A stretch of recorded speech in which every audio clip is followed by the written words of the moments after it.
Channel feed आई में अपने विद्युत धारा कर रहे थे। विद्युत धारा से संबंधित पिछले वीडियो आपने पूरे देख लिए होंगे। वीडियो को पूरा देखा करो।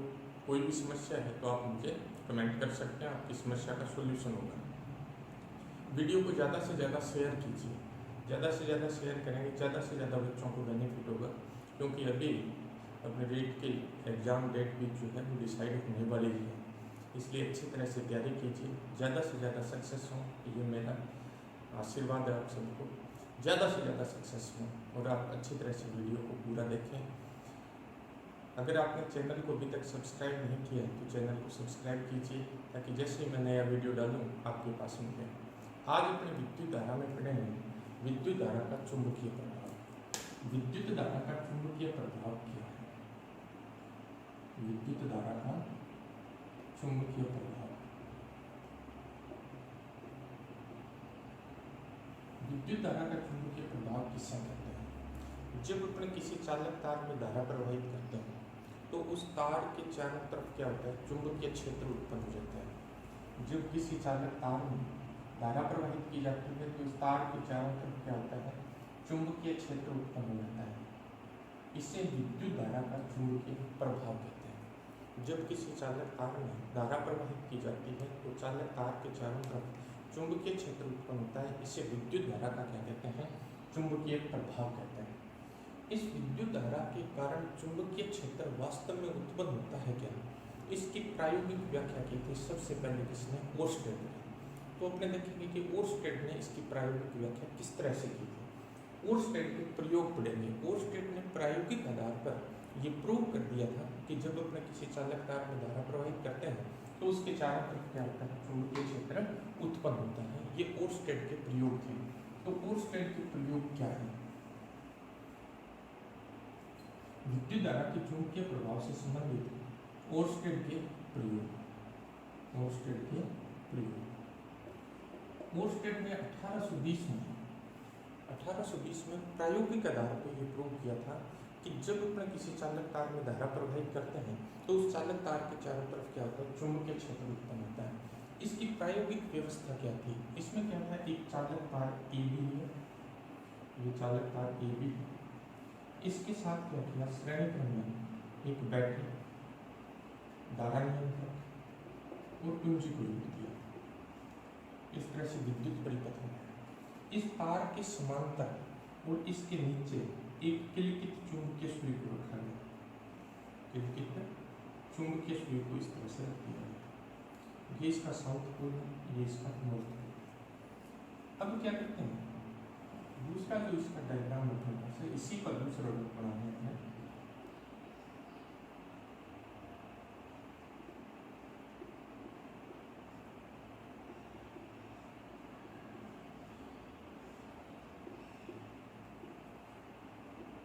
अपने बात करेंगे भी क्या हो रहा है इसमें।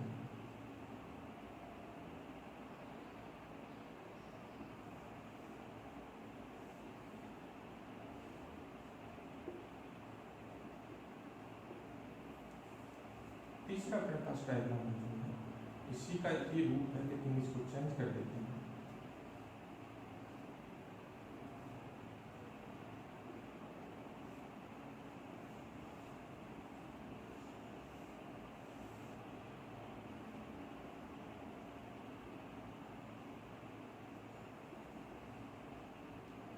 इस तरह से उसकी प्रायोगिक व्यवस्था है और प्रयोग के आधार पर उसमें क्या चीज होता है? देखिए,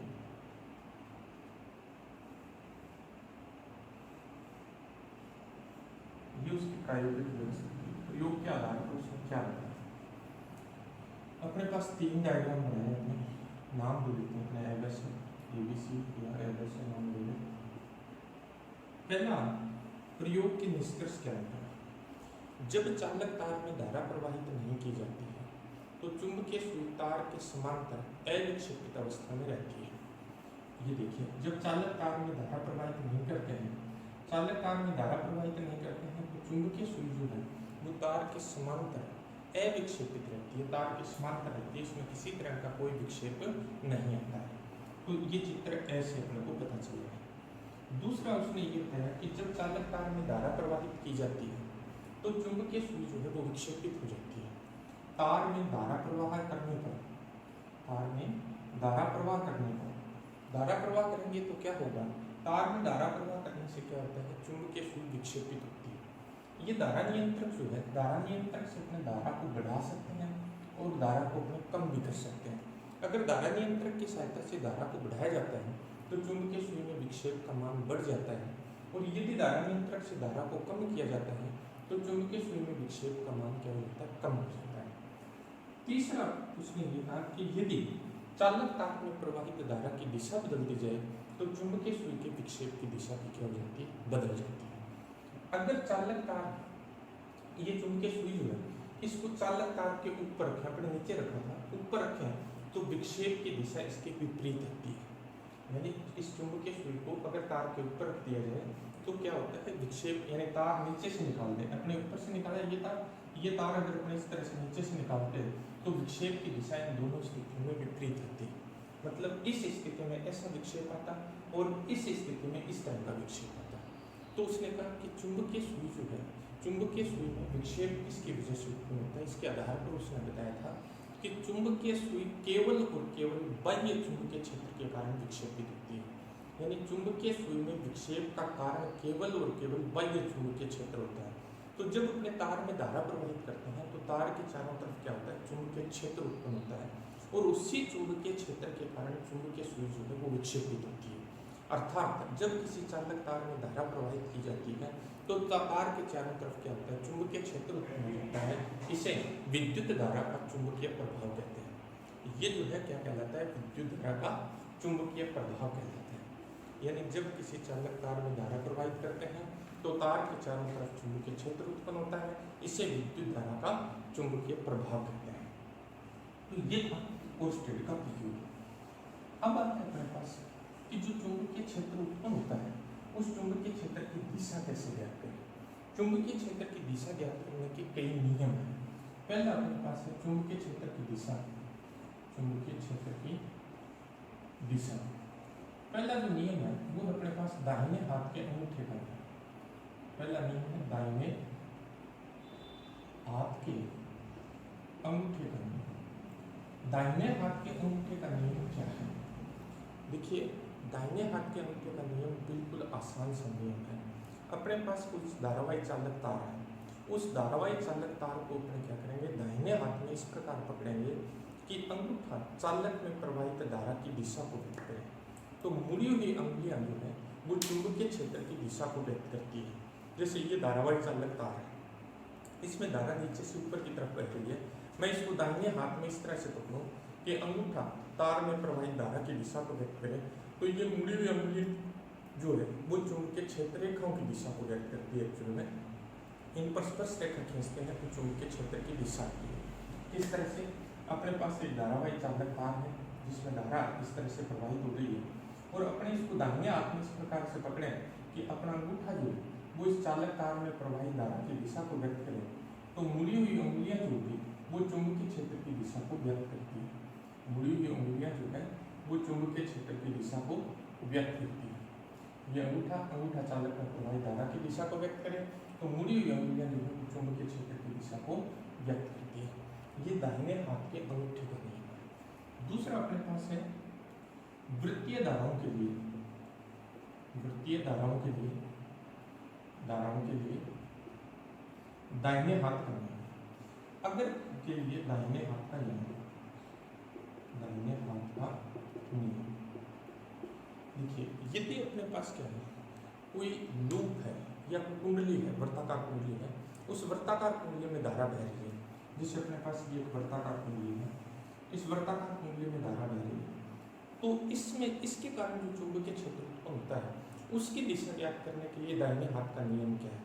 अब अपने अंगुलियों और अंगूठे को परस्पर लंबवत फैलाएंगे, दाहिने हाथ की अंगुलियों और अंगूठे को एक दूसरे के क्या करेंगे, लंबवत फैलाएंगे। अंगुलियों को धारा की दिशा में मोड़ेंगे, अंगुलियों को धारा की दिशा में मोड़ेंगे तो अंगूठा चुंबकीय क्षेत्र की दिशा को ज्ञात करेगा। अगर मैं इस तरह से धारा की दिशा में अंगुलियां मोड़ रहा हूँ तो अंगूठा ऊपर की तरफ है, तो चुंबकीय क्षेत्र की दिशा जो वो तल के लंबवत क्या जाएगी, ऊपर की तरफ आ जाएगी। अगर अपने पास लूप में धारा जो है वो इस तरह से बह रही है तो क्या करेंगे, दाहिने हाथ की उंगलियों को धारा की दिशा में मोड़ेंगे, अंगूठा नीचे की तरफ जा रहा है, तो चुंबकीय क्षेत्र की दिशा जो है वो तल के लंबवत क्या हो जाएगी, नीचे की तरफ हो जाएगी। इसके लिए एक सिंपल सी बात है, अगर धारा एंटी क्लॉकवाइज हो, अगर किसी वृत्तीय लूप में धारा एंटी क्लॉकवाइज हो तो चुंबकीय क्षेत्र तल के लंबवत ऊपर की तरफ होता है, अगर धारा क्लॉकवाइज हो तो चुंबकीय क्षेत्र तल के लंबवत नीचे की तरफ होता है। तीसरा एक नियम है मैक्सवेल पेच नियम। मैक्सवेल पेच नियम क्या है? मैक्सवेल पेच नियम, मैक्सवेल पेच नियम, स्क्रू लोड बोल देते हैं इसको। ये बिल्कुल सिंपल सा इसी तरह का है अपने पास पेच आपने देखे होंगे, पेच जो होते हैं उस पेच की नोक को अपने इस तरह से रखेंगे और अब अपने इस पेच को घुमाएंगे। ये अपने पास पेच है, पेच को घुमाएंगे धारा की दिशा में। जैसे मान लो धारा ऊपर की तरफ जा रही है तो अपने इस पेच को ऐसे घुमाएंगे, ऐसे घुमाएंगे तो जो ये घूमने की दिशा होगी इसकी ऐसे, वही दिशा क्या होगी, चुंबकीय क्षेत्र की दिशा होगी। अगर इसमें धारा नीचे की तरफ आ रही है, नीचे की तरफ आ रही है तो अपने इस पेज को ऐसे घुमाएंगे तो ये नीचे की तरफ जाएगा, पेज नीचे की तरफ जाएगा तो चुंबकीय क्षेत्र की दिशा ये हो जाएगी। ये दक्षिणावर्त पेच या मैक्सवेल पेच नियम या दक्षिणावर्त पेच नियम भी कहलाता है। अब देखिए ये तो थे जो बुक में लिखे हुए नियम है वो है, मैं आपको एकदम सिंपल सा नियम बताता हूँ। चुंबकीय क्षेत्र की दिशा ज्ञात करने के लिए आपको कोई समस्या नहीं आएगी, ध्यान से सुनना इसको और गौर से जब भी जहाँ भी लगाएं तो 1-2-3 बार ट्राई करके इसको देखना, फिर आपको पता लगेगा कि इससे आसान चुंबकीय क्षेत्र की दिशा ज्ञात करने का कोई नियम नहीं है। ये दाहिने हाथ के चपेट का नियम है, दाहिने हाथ के चपेट का नियम,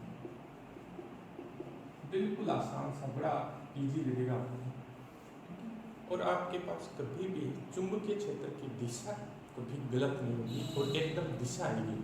ऊपर ये जो नियम बताया था मैंने दाहिने हाथ के अंगूठे का नियम, इससे चुंबकीय क्षेत्र रेखाओं की दिशा आती है, फिर उस पर चुंबकीय क्षेत्र रेखा के किसी बिंदु पर स्पर्श रेखा खींचते हैं तब अपने पास चुंबकीय क्षेत्र की दिशा आती है। तो दाहिने हाथ के चपेट के नियम से कैसे ज्ञात कर सकते हैं, देखिए बिल्कुल ईजी से। ये अपने पास एक धारावाहिक चालक तार है, इसमें धारा ए से बी की तरफ प्रवाहित होगी। अपने पास इस तार के ऊपर ये पी कोई बिंदु है, इस पी बिंदु पर चुंबकीय क्षेत्र की दिशा बतानी है कि चुंबकीय क्षेत्र की दिशा किधर होगी।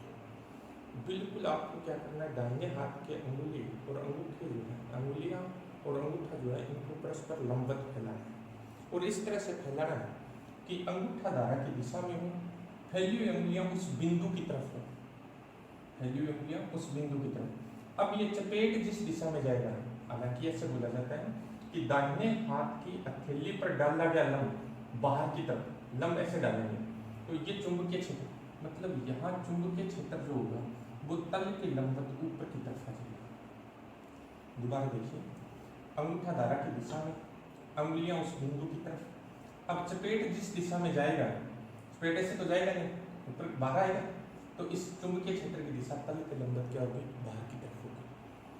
अगर अपने यहाँ बिंदु क्यों ले लें, इस क्यों बिंदु पर अपने को कहें कि यहाँ चुंबकीय क्षेत्र की दिशा बताइए, तो अपने कोई नियम लगाएंगे, क्या करेंगे, अंगूठा धारा की दिशा में, फैली हुई अंगुलियां उस बिंदु की तरफ। अब चपेट किधर जाएगा, नीचे की तरफ। अब अगर अपने चपेट की बात करें किधर जाएगा, नीचे की तरफ, तो चुंबकीय क्षेत्र की दिशा यहाँ तल के लंबवत क्या होगी, नीचे की तरफ। देखिए तल के लंबवत ऊपर की तरफ जो चुंबकीय क्षेत्र की दिशा होती है उसे प्राय डॉट के द्वारा दिखाते हैं, और तल के लंबवत नीचे की तरफ चुंबकीय क्षेत्र की दिशा होती है उसे प्राय क्रॉस के द्वारा दिखाते हैं। इसका रीजन है, क्या रीजन है, देखिए सदिश को अपने तीर के द्वारा दिखाते हैं। तीर आगे नोक होती है तीर के, पीछे इस तरह से अपने पास क्या होती है, पूंछ होती है, इस तरह से क्या होती है, पूंछ होती है इसकी। अब देखिए जब तीर बाहर की तरफ आ रहा है, क्योंकि तीर की दिशा जो है वो चुंबकीय सदिश की दिशा को व्यक्त करती है, तीर बाहर की तरफ आएगा तो ये आगे की नोक दिखती है अपने, नोक बिंदु के रूप में होगी। और जब ये तीर अंदर जाएगा तो ये पीछे वाली पूंछ दिखेगी अपने, पूंछ अपने को किस रूप में दिखती है, क्रॉस के रूप में। तो चुंबकीय क्षेत्र अगर तल के लंबवत ऊपर की तरफ है तो डॉट द्वारा, चुंबकीय क्षेत्र अगर तल के लंबवत नीचे की तरफ है तो क्रॉस द्वारा, ऐसा दर्शाया जाता है। ये नियम नहीं है, तो ये अपने 100% हमेशा ये कह दें तो ये जरूरी नहीं है कई बार अपोजिट आ जाता है, कई बार लिखा हुआ आ जाता है कि चुंबकीय क्षेत्र तल के लंबवत ऊपर की तरफ है, लेकिन वो दिखा देते हैं चित्र में किससे, क्रॉस के ऊपर। तो नियम नहीं है, मैक्सिमम आपके पास इसी तरह से हो, नियम नहीं है, ये ध्यान रखना है। लेकिन मोस्टली क्या होता है, अगर तल के लंबवत ऊपर की ओर चुंबकीय क्षेत्र है तो डॉट से दिखाते हैं, तल के लंबवत नीचे की ओर चुंबकीय क्षेत्र है तो क्रॉस से दिखाते हैं। बिल्कुल सिंपल सा है, दाहिने हाथ के चपेट का नियम काम में लीजिए और आप चुंबकीय क्षेत्र की दिशा आराम से ज्ञात कर सकते हैं। किताबी रूप से देखें तो मैंने आपको ऊपर वाले 3 नियम बताए, उनसे आप ज्ञात कर सकते हैं। अगर आप धारावाही वृत्ताकार कुंडली के कारण दाहिने हाथ के चपेट का नियम लगा के चुंबकीय क्षेत्र की दिशा ज्ञात करना चाहते हो तो भी ज्ञात कर सकते हो। कैसे? जैसे मान लो आपको इस बिंदु पर चाहिए, तो आप ये तार ले लीजिए ना, इस तार में धारा अंगूठे की दिशा में फैली उंगलियां उस बिंदु की तरफ, चपेट के गिराएगा बाहर की तरफ, तो चुंबकीय क्षेत्र की दिशा क्या हो जाएगी, तल के लंबवत ऊपर की तरफ। आप ये पार्ट ले लीजिए, आपके पास अंगूठा धारा की दिशा में फैली हुई उंगलियां उस बिंदु की तरफ है, चुंबकीय क्षेत्र की दिशा क्या होगी, तल के लंबवत ऊपर की तरफ। तो आप दाहिने हाथ की चपेट के नियम से भी ज्ञात कर सकते हैं। लेकिन किताबी रूप से देखें तो आपको 3 नियम बताएं, दाहिने हाथ के अंगूठे का नियम, आपके पास वृत्तीय धाराओं के लिए दाहिने हाथ का नियम और अपने पास मैक्सवेल पेच नियम। इससे अपने क्या कर सकते हैं, चुंबकीय क्षेत्र की दिशा ज्ञात कर सकते हैं। अब आते हैं अपने पास विद्युत चुंबक क्या है। विद्युत चुंबक, देखिए विद्युत धारा का एक चुंबकीय प्रभाव है जिसकी सहायता से अपना क्या करते हैं, विद्युत चुंबक का निर्माण करते हैं। विद्युत चुंबक बनाने में भी विद्युत धारा के चुंबकीय प्रभाव का उपयोग किया जाता है। बिल्कुल सिंपल सा आप घर बना सकते हैं इस चीज को। आप एक लोहे की बड़ी सी कील ले लीजिए, मैं एक रोड दिखा रहा हूँ लोहे की, आप एक कील ले लीजिए, इस कील पर तांबे के विद्युत तारों को लपेट दीजिए और अब इस तार के दोनों जो सिरे हैं उनको आप एक सेल ले लीजिए, शुष्क सेल घरों में आराम से उपलब्ध होता है अपने पास। इस शुष्क सेल के दोनों सिरों पर लगा दीजिए, दोनों सिरों से तार के दोनों सिरे टच करवा दीजिए। अब इस छड़ के पास आप आलपिन लेके आइए, अगर आप आलपिन लेके आएंगे तो आलपिन को ये क्या कर लेंगे, अपनी तरफ आकर्षित कर लेंगे। तो विद्युत धारा की सहायता से अपन क्या करते हैं, विद्युत चुंबक बनाते हैं। ये कि विद्युत धारा के चुंबकीय प्रभाव का एक महत्वपूर्ण गुण है। तो विद्युत चुंबक बनाने के लिए विद्युत धारा के चुंबकीय प्रभाव का उपयोग किया जाता है। अब आता है अपने पास क्या, चुंबकीय क्षेत्र क्या है। चुंबकीय क्षेत्र किसे कहते हैं, चुंबकीय क्षेत्र,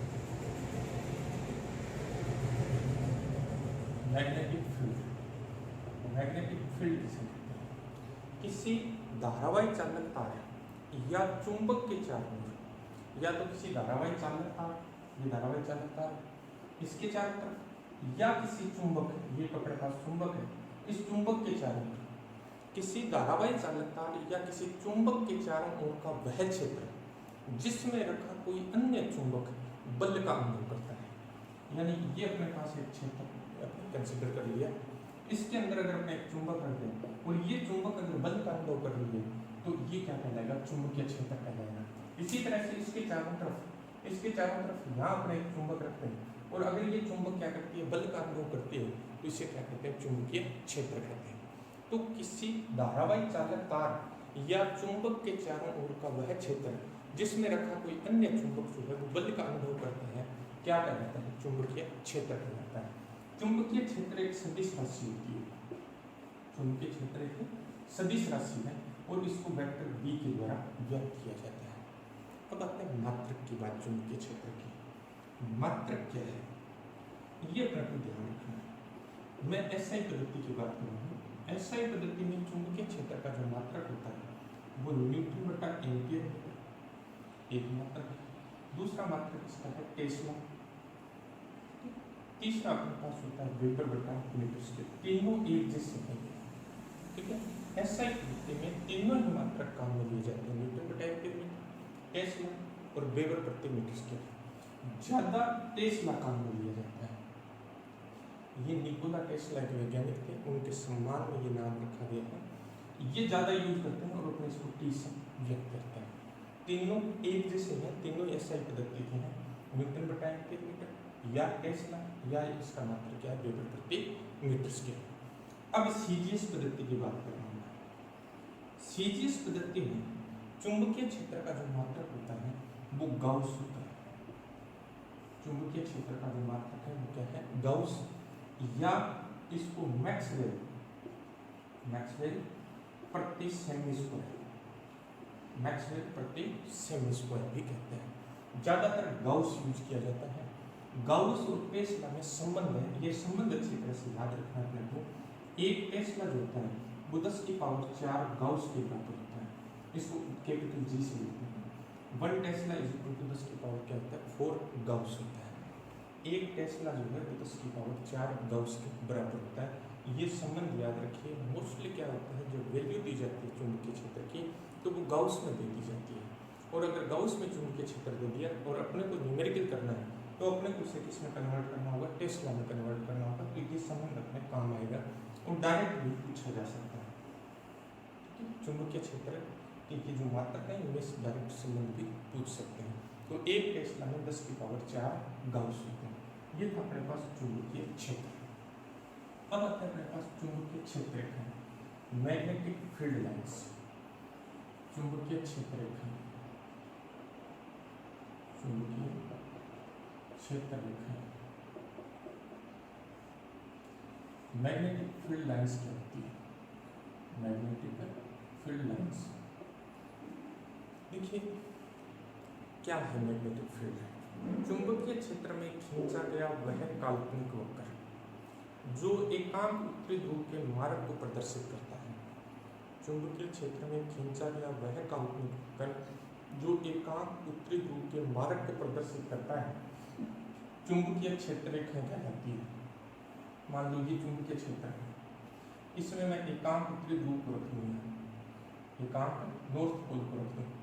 ये एकांक नॉर्थ पोल जिस पथ पर गति करेगा वो पथ जो है वो क्या कहलाता है? चुंबकीय क्षेत्र रेखा कहलाती है। चुंबकीय क्षेत्र में खींचा गया वह काल्पनिक वक्र, काल्पनिक बात हो रही है, वह काल्पनिक वक्र जो एकांक उत्तरी ध्रुव के मार्ग को प्रदर्शित करता है उसे क्या कहते हैं? चुंबकीय क्षेत्र रेखा कहते हैं। अब इसकी एक परिभाषा हम यूं दे सकते हैं, किसी चुंबक के चारों ओर चुंबकीय क्षेत्र को प्रदर्शित करने के लिए, किसी चुंबक के चारों तरफ चुंबकीय क्षेत्र को प्रदर्शित करने के लिए कुछ काल्पनिक रेखाएं खींची जाती है। उन काल्पनिक रेखाओं को क्या कहते हैं? चुंबकीय क्षेत्र रेखाएं कहते हैं। किसी चुंबक के चारों ओर चुंबकीय क्षेत्र को प्रदर्शित करने के लिए, किसी चुंबक के चारों ओर चुंबकीय क्षेत्र को प्रदर्शित करने के लिए क्या करते हैं? कुछ काल्पनिक रेखाएं खींची जाती है। इन काल्पनिक रेखाओं को क्या कहते हैं? चुंबकीय क्षेत्र रेखाएं कहते हैं। ये काल्पनिक रेखाएं जो है वो इस तरह से कुछ होती है।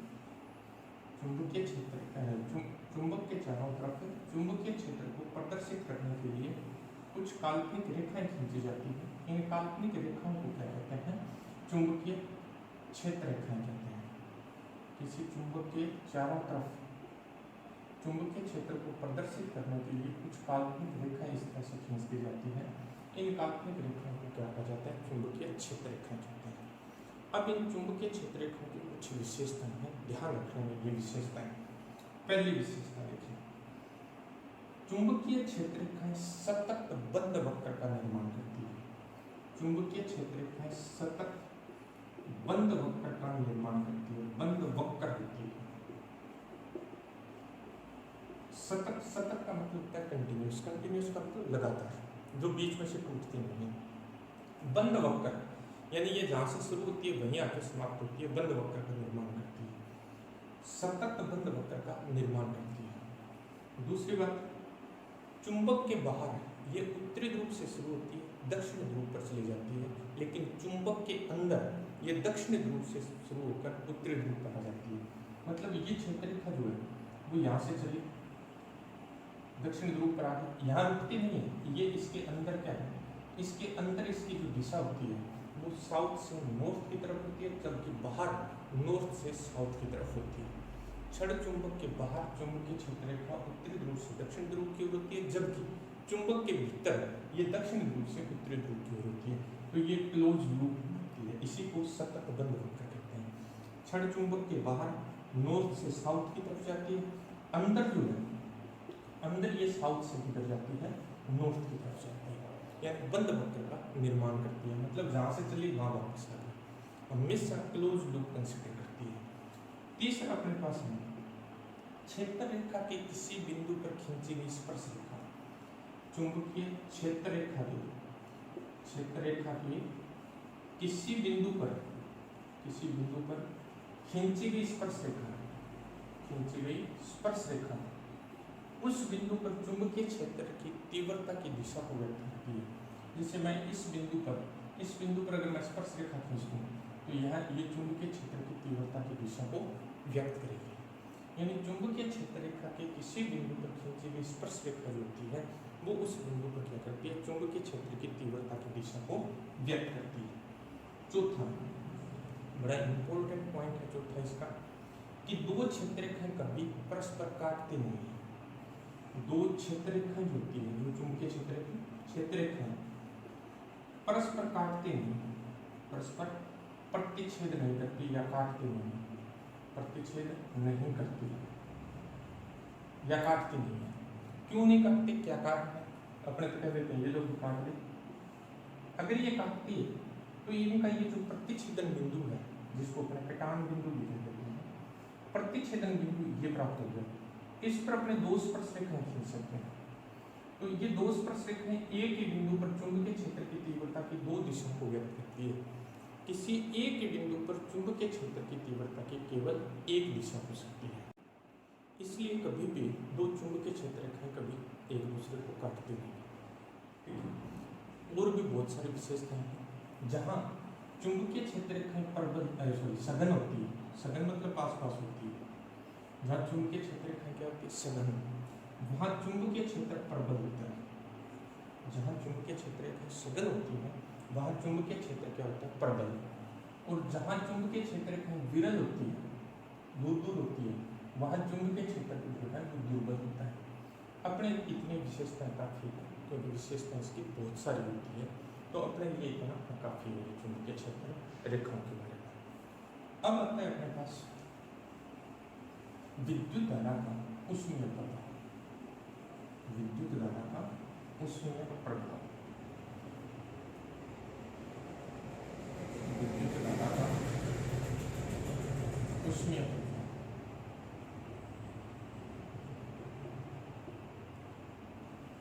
विद्युत धारा का ऊष्मीय प्रभाव क्या है?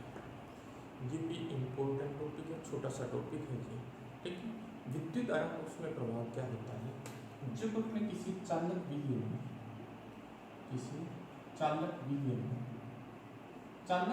में विद्युत धारा प्रवाहित करते हैं, चालक विलयन में विद्युत धारा का प्रवाह किया जाता है, तो क्या होता है, चालक में क्या होगा, चालक में रासायनिक अभिक्रिया होगी। जो चालक विलयन है उसमें क्या होगी, रासायनिक अभिक्रिया होती है। अब इस रासायनिक अभिक्रिया के फलस्वरूप क्या होगा, रासायनिक अभिक्रिया के फलस्वरूप जो इलेक्ट्रोड है, उन इलेक्ट्रोड्स पर क्या होता है, इलेक्ट्रोड्स पर बुलबुले उत्पन्न हो सकते हैं, गैस के बुलबुले उत्पन्न हो सकते हैं, या इन पर क्या हो सकता है, धातु निक्षेपित हो सकता है, या जो आपने चालक विलयन लिया है उस विलयन का रंग परिवर्तित हो सकता है, विलयन का रंग जो है वो बदल सकता है। यानी जब किसी चालक विलयन में विद्युत धारा प्रवाहित की जाती है तो उस चालक विलयन में क्या होगी, रासायनिक अभिक्रिया होगी।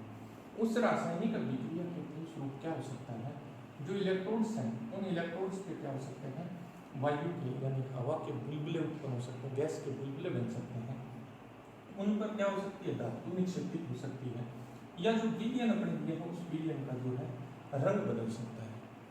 इससे विद्युत धारा का रासायनिक प्रभाव, इससे विद्युत धारा का क्या कहते हैं, रासायनिक प्रभाव कहते हैं। इसे विद्युत धारा का क्या कहा जाता है, रासायनिक प्रभाव कहते हैं। दोबारा सुनिए, मैंने गलती किया था ना। क्या है, जब किसी चालक विलयन में विद्युत धारा प्रवाहित करते हैं तो क्या होता है, उस चालक में रासायनिक अभिक्रिया होती है। उस रासायनिक अभिक्रिया के फलस्वरूप क्या हो सकता है, जो इलेक्ट्रोड है उन पे क्या हो सकते हैं, गैस के बुलबुले बन सकते हैं, उन इलेक्ट्रोडों पर धातु निक्षेपित हो सकती है, या फिर क्या हो सकता है, उस विलयन का रंग जो है वो परिवर्तित हो सकता है। इसे विद्युत धारा का क्या कहते हैं, रासायनिक प्रभाव कहते हैं।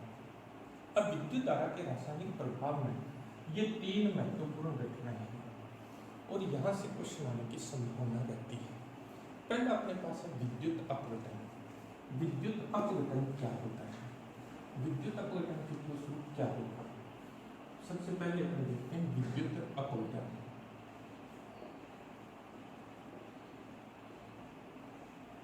विद्युत अपघटन में क्या होगा, जब अपने क्या करते हैं जल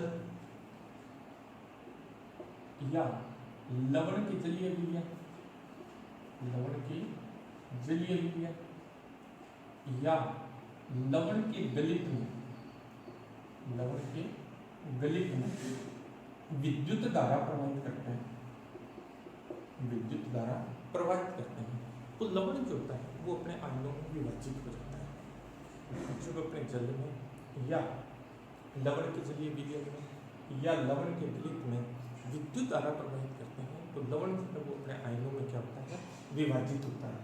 लेकिन यहाँ विद्युत अपघटन की क्रिया के लिए अपने जो इलेक्ट्रोड लेते हैं, जिन इलेक्ट्रोडों को अपने यूज कर रहे हैं, इलेक्ट्रोड जो ले रहे हैं वो अक्रिय धातु के होने चाहिए, अक्रिय धातु के होने चाहिए, मतलब ये धातु ऐसे होनी चाहिए जो क्रिया नहीं करनी चाहिए। ये अपने को ध्यान रखना है विद्युत अपघटन। अब अपने क्या करते हैं, अपने NaCl का गलित ले लेते हैं। NaCl के गलित में जब अपने विद्युत धारा प्रवाहित करते हैं, विद्युत धारा प्रवाहित करेंगे तो ये क्या होता है, आयनों में विभाजित हो जाता है, यानी Na+ और Cl- में विभक्त हो जाता है। किस तरह से, इसके लिए अपने को डायग्राम इस टाइप ले लेते हैं। इसमें जो इलेक्ट्रॉन लिए जाते हैं एक ही धातु के हैं, लेकिन अक्रिय धातु के हैं, मोस्टली प्लेटिनम के लिए जाते हैं। ये अपने पास क्या है, इलेक्ट्रोड,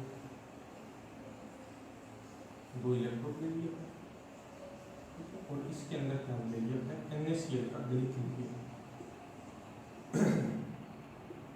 एक इलेक्ट्रोड को अपने क्या करते हैं, बैटरी के पॉजिटिव से कनेक्ट करते हैं, जिसको बैटरी के पॉजिटिव से कनेक्ट किया जाता है उसको एनोड कहते हैं, और जिसको बैटरी के नेगेटिव से कनेक्ट करते हैं उसको कैथोड कहते हैं,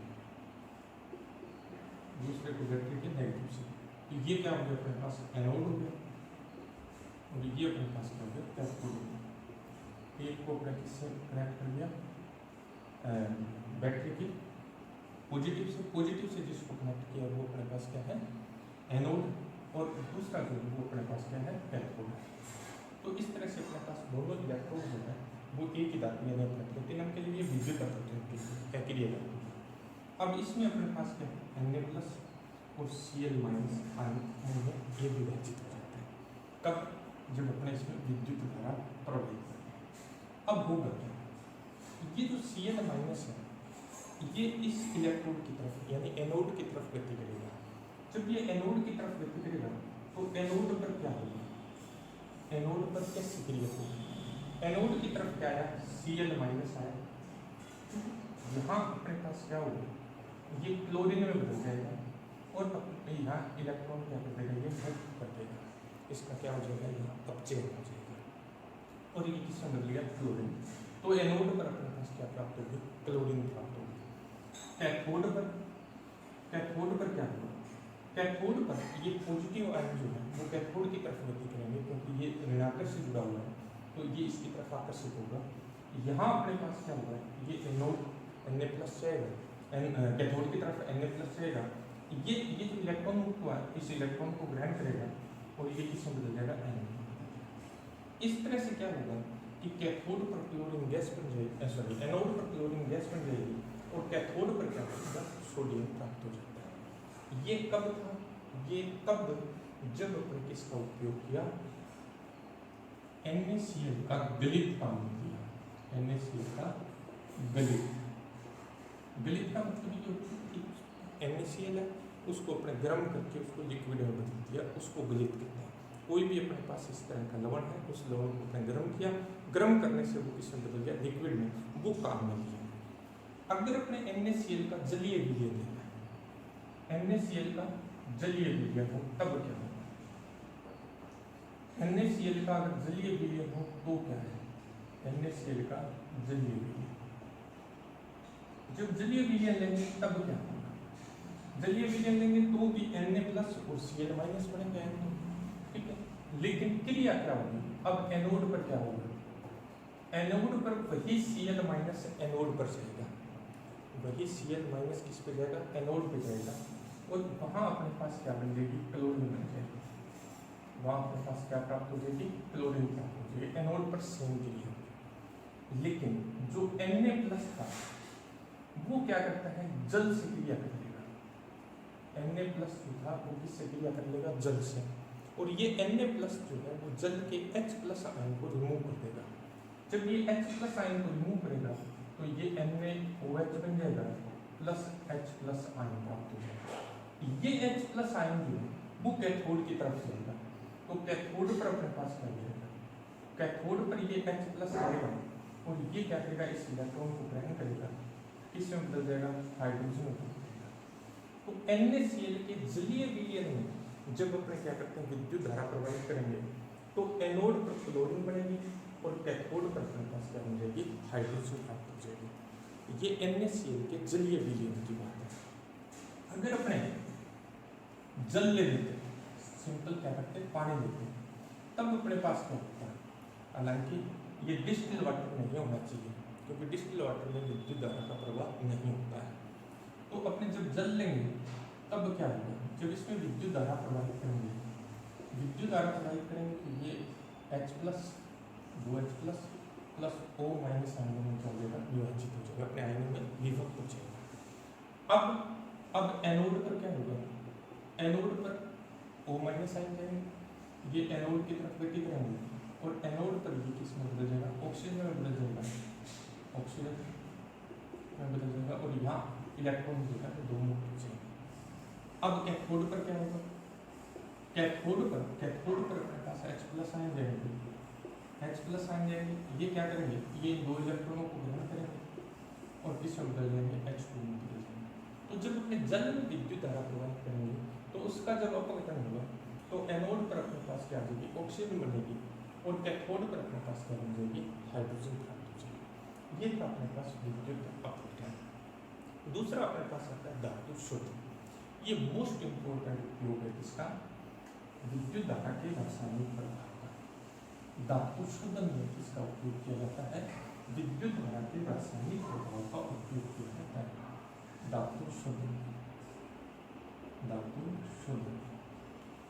देखिए धातु शोधन में अपने को क्या करना है? जिस धातु का शोधन करना है वो अशुद्ध होता है, तो इसमें एनोड जो है वो अशुद्ध धातु का लेंगे। एनोड अशुद्ध धातु, यानी जिस धातु का शोधन करना है उसी धातु का अपने क्या करेंगे? एनोड लेंगे, ठीक है। कैथोड जो है, कैथोड उसी धातु का शुद्ध रूप लेंगे, शुद्ध धातु का कैथोड लेंगे।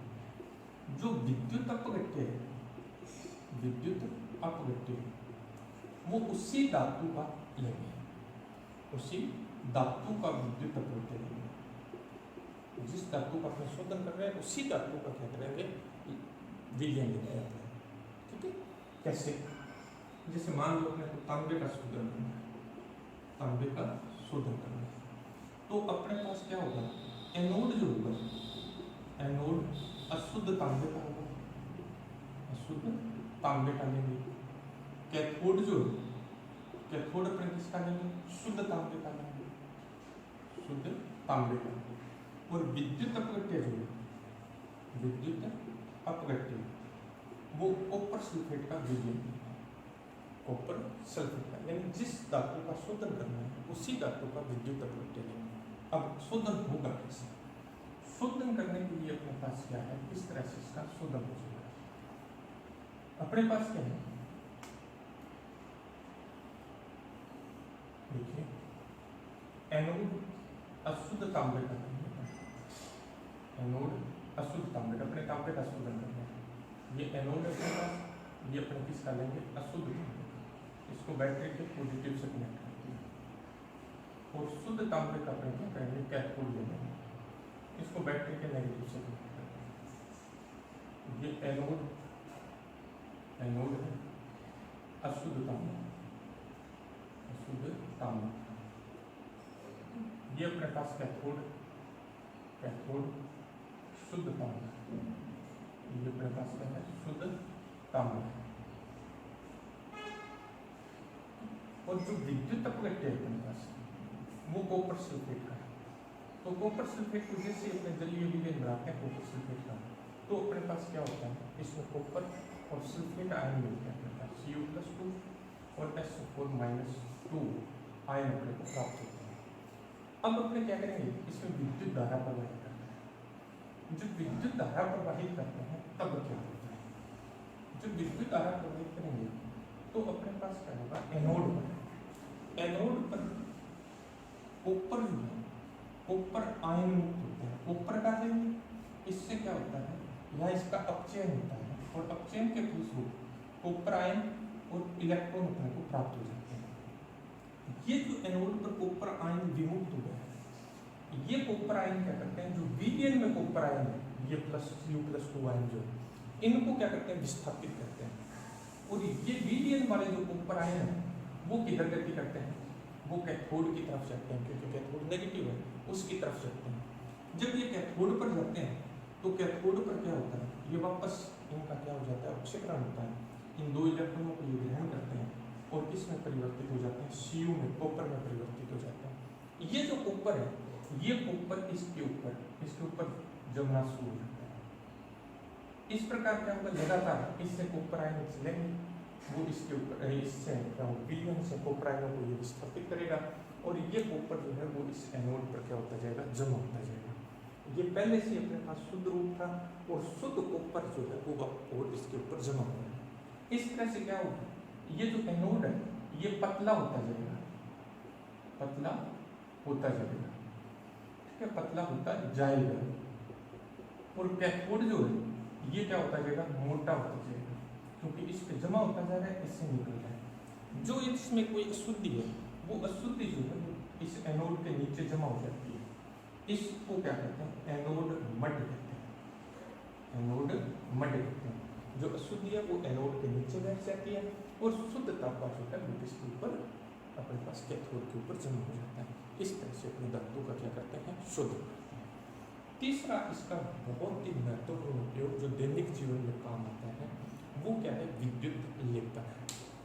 विद्युत लेपन क्या है, देखिए विद्युत लेपन आजकल तो बड़ा ही इसका ट्रेंड भी है, लेकिन ये हमेशा से रहा है विद्युत लेपन का। विद्युत लेपन है क्या चीज,